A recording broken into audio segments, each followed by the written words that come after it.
start with Sefer Chofetz Chaim. And our big topic is the same, listen to Rechilus. Right. And today's topic is ignore and rebuke.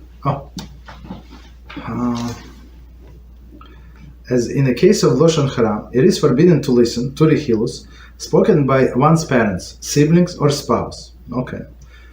Familial closeness is not reason to share information that promotes strife and ill will among Jews.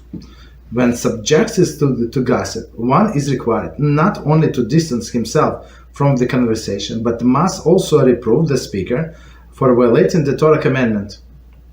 Only when rebuke will cause the gossiper to speak with a great malice, should one not rebuke? I'm sorry, I apologize. Speak great malice, should one not offer a rebuke? Okay. If one's employer or a colleague are prone to gossip, one should ignore their conversation. One is not required to offer a reproof if this might cause him to lose his job. Fulfillment of the positive commandment, such as mitzvah, to offer reproof, does not require a monetary risk of such magnitude. However, one should attempt to voice disapproval at some point so as not to be guilty of chanufa. So chanufa is flattery, right? That's bad. In all situations, the listener must do his best to stop gossip, perhaps by tactfully changing the subject. All right. Wow. Okay, so let's start from the beginning. Some things it's not recommended to do before the class, and I did with just one of them. Just listened. I read the message from somebody.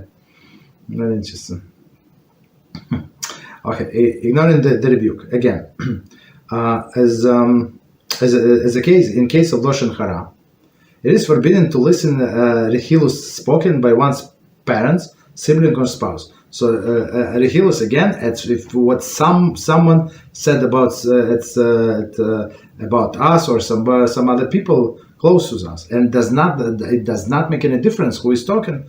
Right, even our spouse, so let's say, or a sibling. My brother told me, somebody's brother told him what his sister told about him, right? So that's absolutely forbidden, right? Or somebody from outside the family spoke about the family, so it's absolutely forbidden.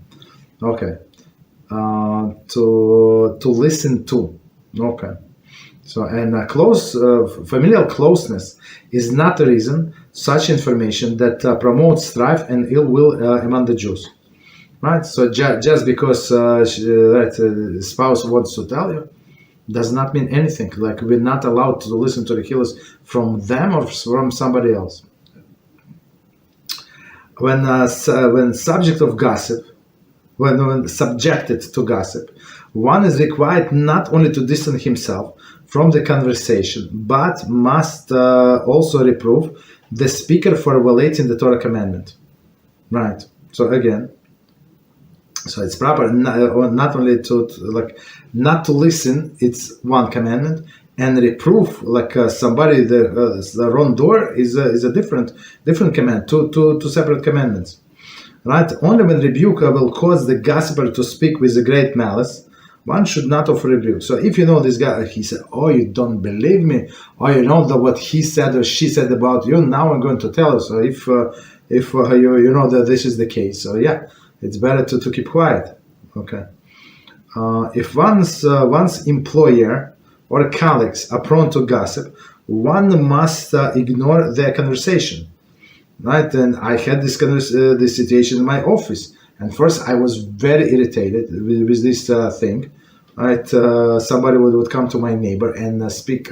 Since we didn't have any you sit in a cubicle, there are no walls. Like they standing in somebody else's cubicle, but it's like, I don't know, 6 feet from you. Like you hear everything. Like even though they try to whisper, it's too close.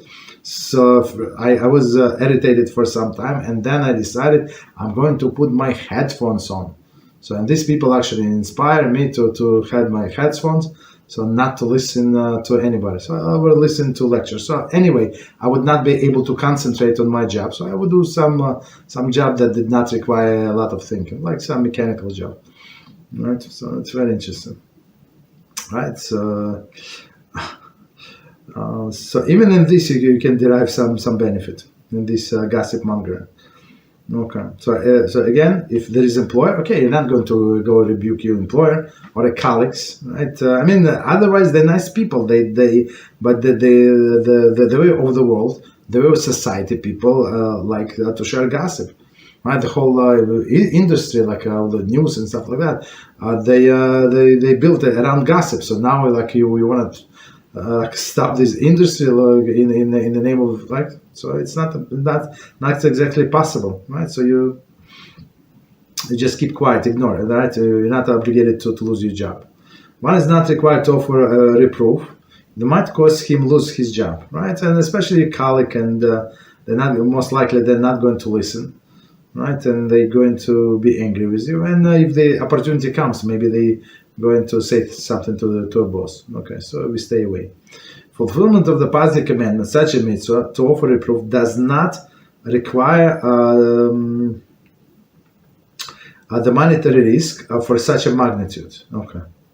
So even though it says that in order to fulfill positive mitzvah, we should be ready to sacrifice 1/5, I think, of person net worth, right? But not in this case. Okay.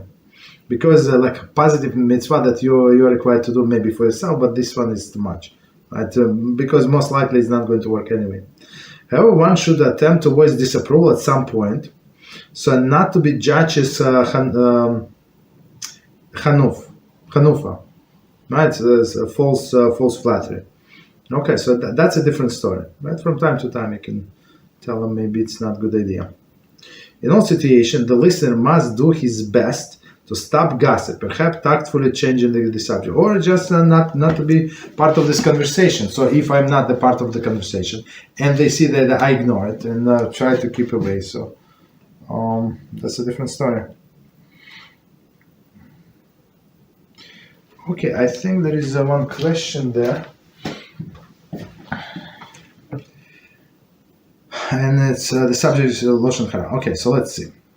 Since it's said that the laws of Lashon Hara were not allowed to refer negatively to ourselves, okay, I'm wondering if this applies to our wrongdoing and our physical mishaps. For example, if someone is having a really hard time with a medical issue like a dry scalp, and one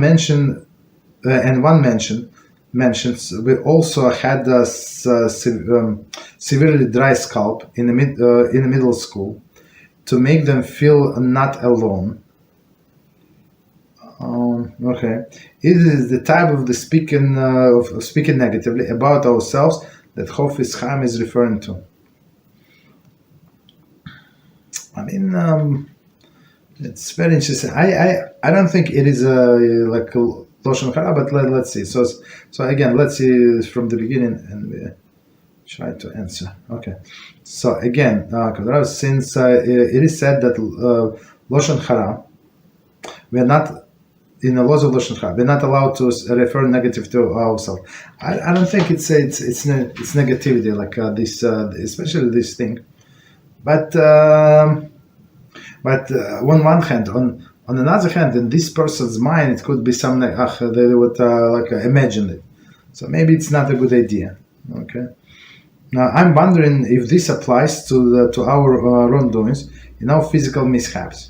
Wrongdoings for sure, the sins you're not allowed to disclose whatever you did, especially if you did teshuva. If you need to help from professional, like if you want to do teshuva and you don't know how to fix it, and the sin still exists, that's a different story. But otherwise, no, like nobody should know, because guess what? The people would hold against you at one point, for sure.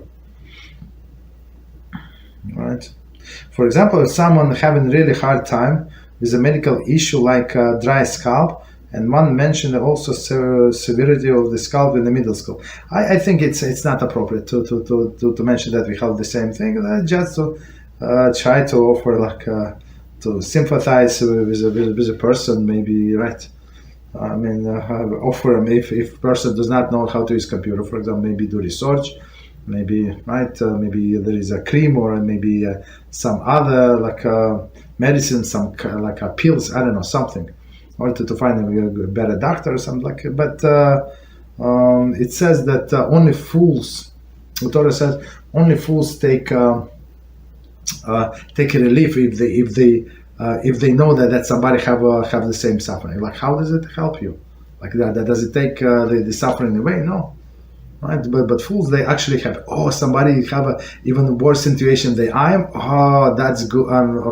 Okay. I'm not alone. So how does it help you? It's not alone. You don't have a job. How does it help you that somebody is going to get evicted? Like how? What is the connection?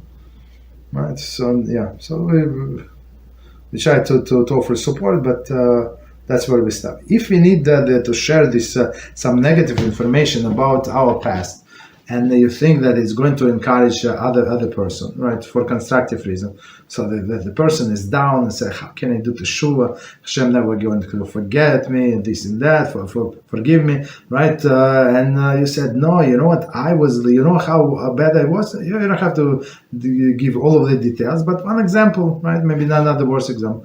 And guess what? I work myself, and I stopped that, and I ripped all of the mother's clothing, and I burned into this and that. So yeah, you can say that like for constructive purpose. But other people cannot repeat this thing about that person. They cannot say, oh, you know, she was a mother. You know how a mother she was. I still have a picture. Yeah, she asked me to delete, but you wanted to show you her picture. Even to the girls, I'm not doing men. Like to ladies, absolutely not. Absolutely forbidden. Right. Okay. So we stop here.